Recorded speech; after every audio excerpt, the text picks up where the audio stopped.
Welcome to Activate Your Introvert, the weekly show to help you recognize and unlock the entrepreneur skills in your business.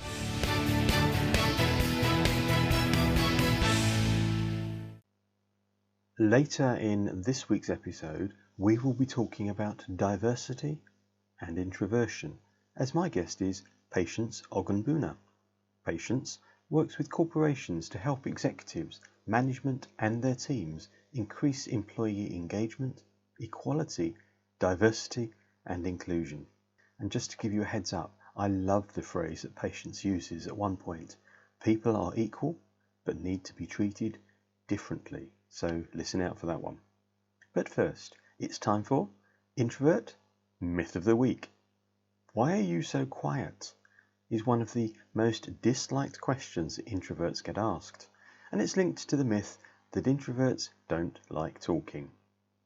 Let's put that one straight in the bin. Introverts do like talking. Introverts just don't prefer talking for the sake of talking. It doesn't mean they don't like to talk. It's that they prefer to listen before talking. They are more willing to engage you in deep conversation about topics they're passionate about. And leadership tip of the week for those that are trying to get the most from the introverts in their team.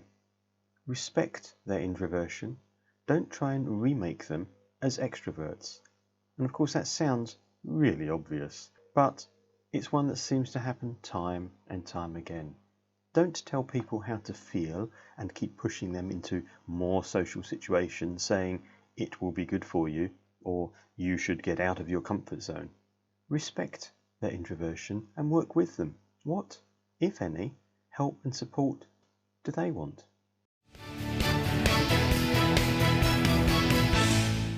Do let me know what introvert myth you'd like exposed, or what tip you'd like that would help you to activate the entrepreneurial skills in your business.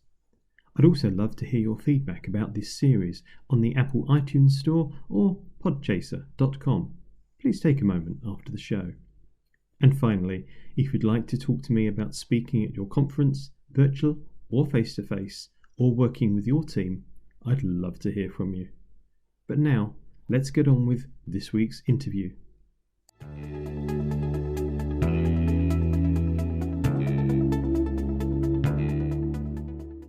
Welcome, Patience. It's lovely to chat to you. How are you today?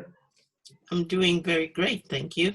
The sun's out and I'm loving it. That's good. In a moment, I want to ask about diversity and what makes it important. But first, I'd like to ask my only standard question, which is, are you an introvert or an extrovert? And more importantly, what does that mean to you? Well, very easy question for me. I'm an introvert and proud to be an introvert, but not one I would say that I've always been proud about. I remember feeling very odd as a young lady in the university and in childhood, wanting my own space and feeling like I was a bad person, needing to just get away from people. So, and I felt like misunderstood, really. Sometimes the guilt of saying, I just need to walk away, and the amount of time it would take to kind of recover to get back into the real world. Didn't know what that meant, but after a while finding out that was introversion and deciding to accept myself for who I am, it felt right and it felt more comfortable, and it felt like giving myself permission to finally look in the mirror and go, it's okay to be you, really. So that's it. Amazing. And you say you didn't always feel proud of it. And it seems so powerful, as you said. You didn't feel as if you were always a good person, the way I interpreted that. What made you feel as if you weren't? I think most people would want to be the life and soul of the party. And I wanted to be in the party, but not be the life and soul so that I could get away from the party.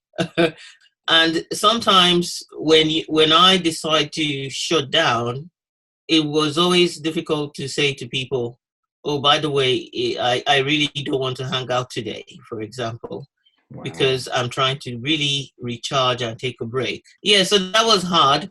Recognizing that the reason for the recharge, I think when people know the reason for something, it makes a difference, including ourselves.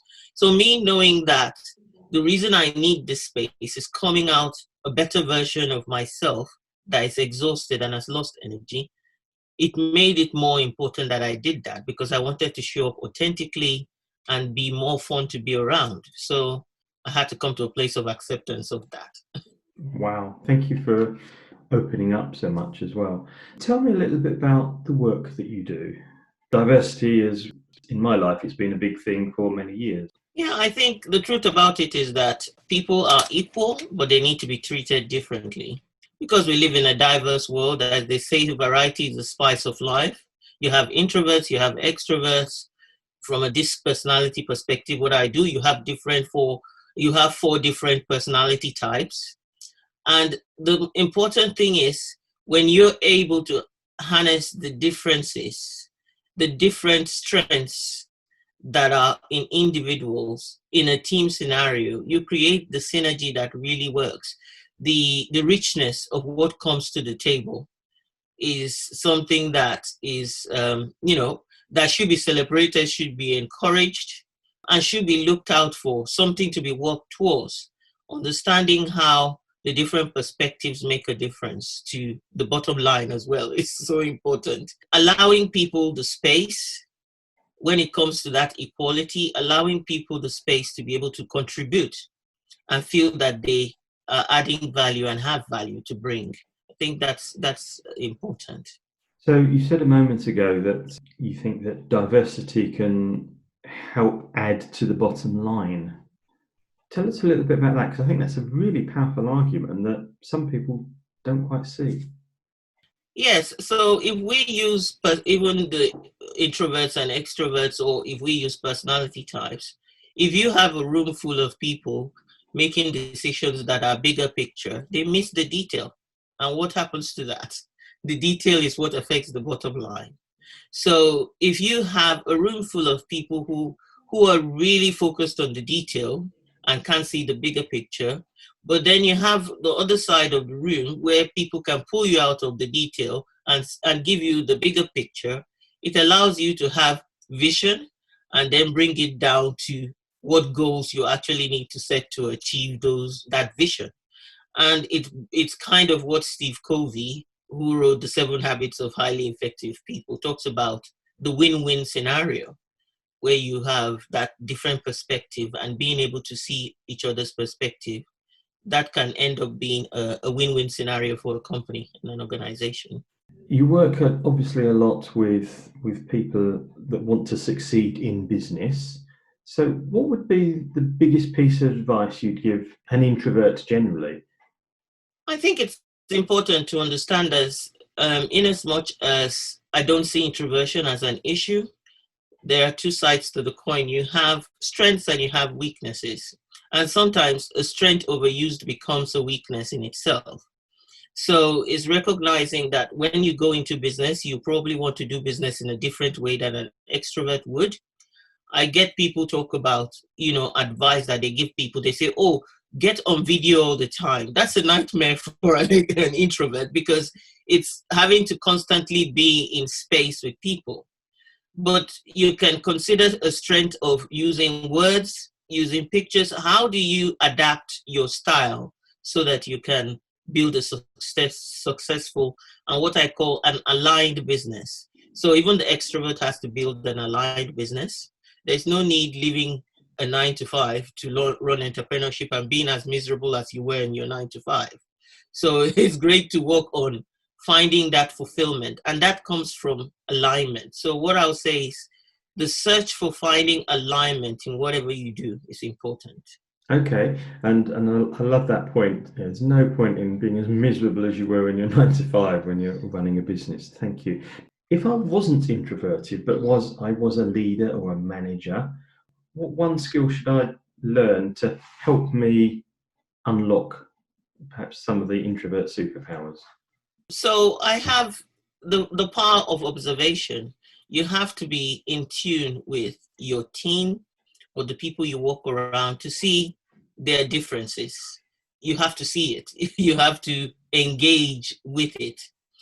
But that also comes from the very important skill of leadership, which is, I belong to an organization, which is the John Maxwell team, which is a leadership organization that trains coaches and leaders. Leadership perhaps is a really, really big subject that we could talk about for a long time, but I love that one about being a better observer. I think that's a very powerful tip. Patience, it's been lovely to speak to you. I'm afraid we're completely out of time. How can listeners get back in touch with you? You can get back in touch with me by going to my website, www.patienceogumbono.com. That's lovely. And what I'll do, I'll put that on the sleeve notes for this episode as well, so people can just click on it. Patience, thank you very much for your time today. It's been wonderful to speak to you, and I look forward to catching up with you sometime soon. Thank you for having me. It's been great. Thank you. Thank you for listening to Activate Your Introvert, and I hope you've enjoyed this week's episode. I'd love to see your reviews on the iTunes store. Thank you once again, and catch up with you next week.